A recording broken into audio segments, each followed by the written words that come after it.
A natureza é um espetáculo sem fim. Um show de formas, de cores, de sons, de texturas. Uma beleza cheia de caprichos, de segredos, de rituais. Mas viver é muito perigoso.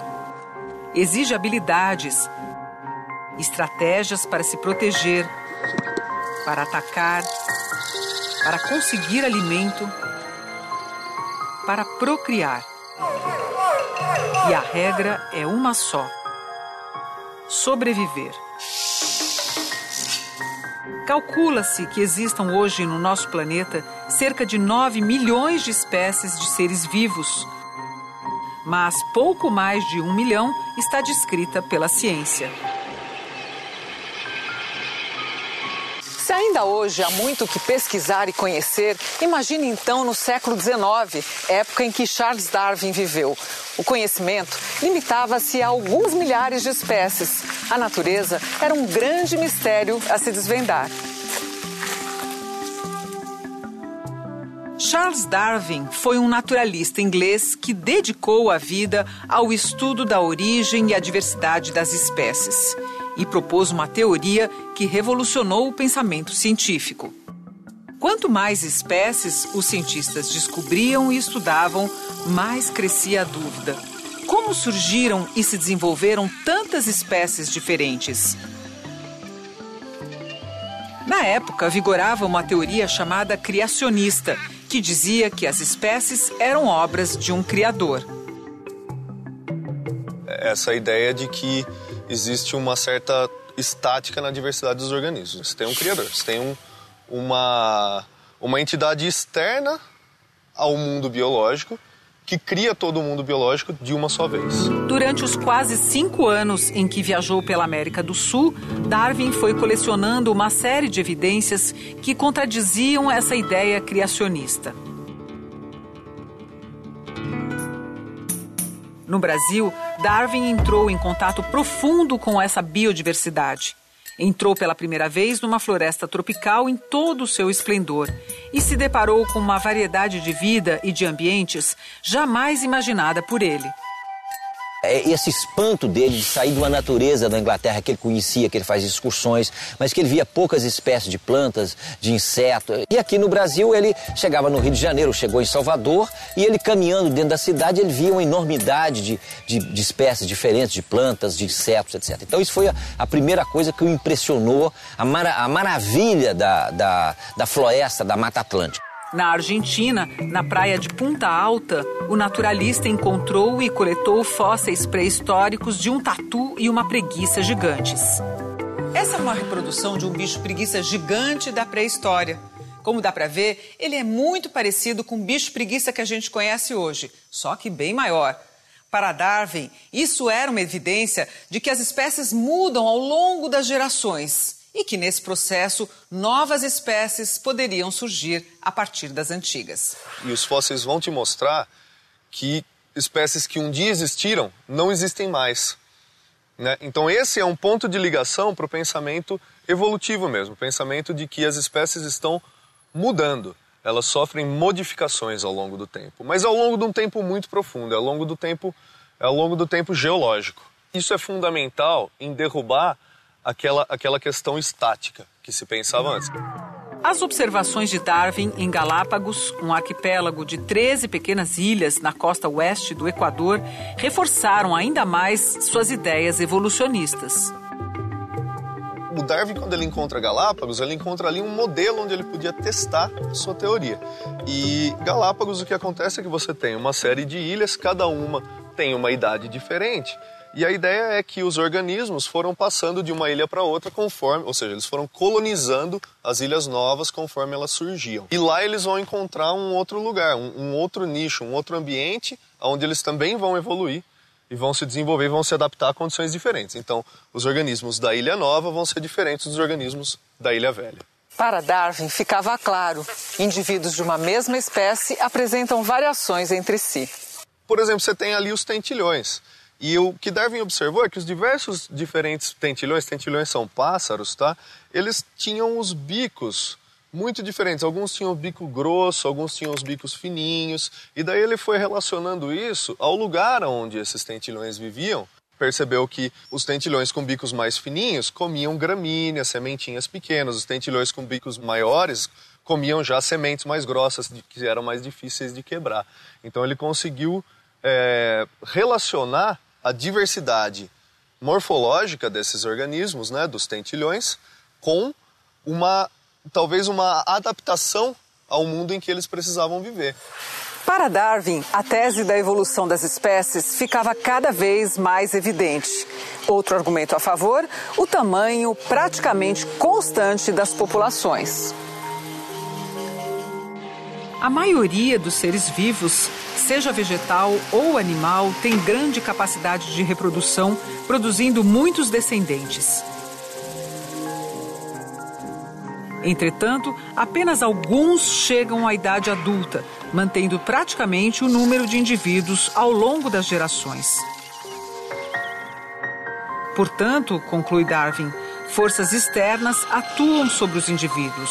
E na luta pela vida, organismos mais adaptados às condições do ambiente têm mais chances de sobreviver. Você tem dois elementos que contribuem para a evolução das espécies. Um elemento é a variação natural dentro de cada espécie. Como uma pessoa é diferente da outra, todas as espécies funcionam dessa maneira também. E a segunda parte é a parte da seleção natural. Então, que é um mecanismo do ambiente que determina se a espécie vai viver ou não, se a espécie consegue utilizar o recurso que ela precisa ou não. Então, juntando esses dois elementos é que você tem a evolução, que é a teoria de Darwin. Você tem a variação natural das espécies e o ambiente fazendo pressões seletivas em cima dessa variação natural. Somente algumas variantes das espécies conseguem sobreviver. E essa foi a grande sacada de Darwin. Antes de Darwin, outro cientista da época, o francês Jean-Baptiste de Lamarck, tinha chegado à mesma tese de que pressões do ambiente influenciam na seleção das espécies. Para entender melhor a questão, vamos a um exemplo considerado clássico: as girafas de pescoço curto e de pescoço longo. Acredita-se que houve um tempo em que existiam os dois tipos de girafas. As de pescoço mais longo levavam vantagem, pois podiam comer folhas tanto dos galhos mais baixos quanto dos mais altos. E as girafas de pescoço curto ainda tinham de disputar os galhos baixos com outros animais pequenos e mais ágeis. Quando começou a faltar alimento, as girafas de pescoço mais curto desapareceram. Só sobraram as de pescoço longo.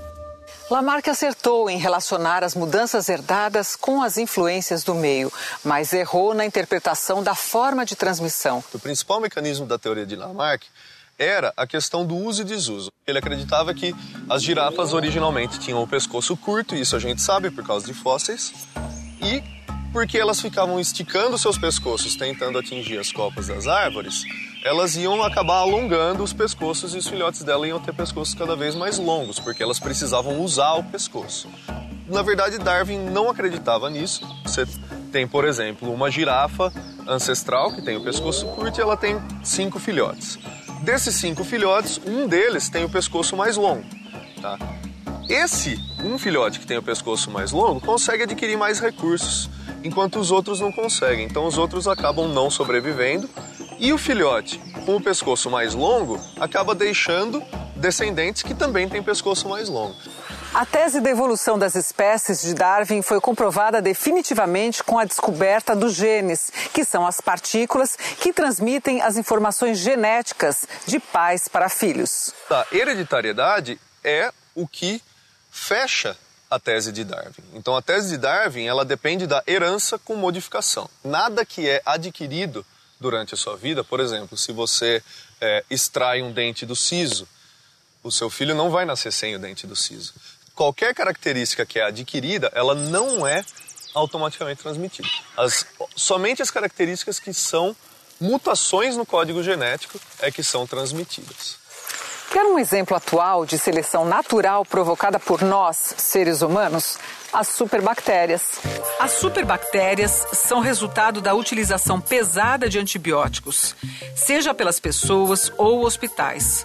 Os antibióticos matam as bactérias mais fracas e deixam caminho livre para os mais resistentes crescerem sem concorrência, provocando doenças cada vez mais fortes e mais difíceis de combater.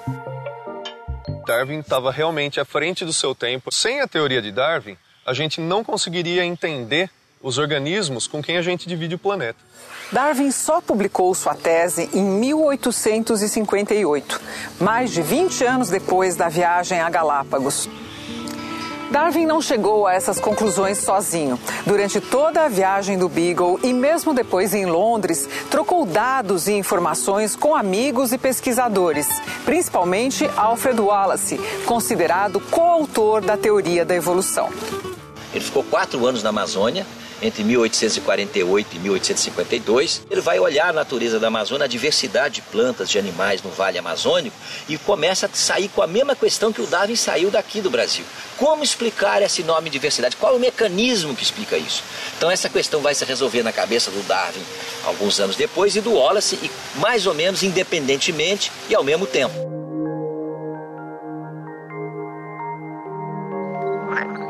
A natureza está em permanente evolução. Os seres vivos sofrem mudanças aleatórias ao longo do tempo. Alterações no meio ambiente provocam o surgimento de novas espécies. Espécies que, por sua vez, modificam o meio ambiente. E assim, sucessivamente, a vida vai desenhando seus caprichos no nosso planeta Terra.